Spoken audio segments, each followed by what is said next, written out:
PTV, Telebisyon ng Bayan. Magandang hapon, bansang Pilipinas. Narito ang mga balita sa oras na ito. Nakaalis na ng bansa si Pangulong Rodrigo Duterte para sa kanyang 4 days official visit patungo sa bansang Myanmar at Thailand. Bago bumiyahe ang Pangulo ay nagbigay muna ito ng kanyang departure speech. Ang detalye alamin natin sa ulat ng aming kasamang si Joy Gumatay mula sa Davao City via phone patch. Joy? Yes, Kirby, tuluyan nang nakalipad patungong Myanmar si Pangulong Rodrigo Duterte kasama ang buong Philippine delegation na kinabibilangan ni Communications Secretary Martin Andanar, Senator Alan Cayetano, Senator Vicente Soto III at ilang kinatawan ng gabinete.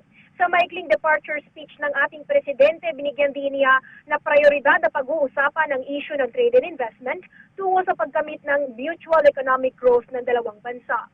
Kaugnay nito, tututukan rin ng Pilipinas sa pangunguna ni Trade and Industry Secretary Ramon Lopez kung papaano mapapalawak ang Philippine market sa Myanmar, partikular sa sektor ng pharmaceutical at food and beverages. Pagkatapos naman ito ay tutulak si Pangulong Duterte sa Thailand. Ilan sa mga tatalakayin dito ay ang usapin ng depensa at seguridad ng dalawang bansa. Plano ring pag-usapan kung papaano mapapalawak ang merkado ng Thai products sa Pilipinas.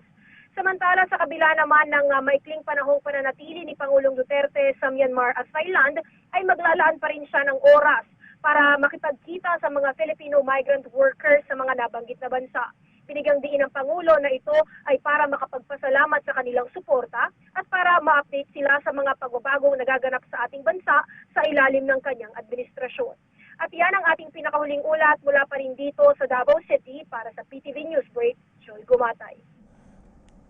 Maraming salamat sa iyo, Joy.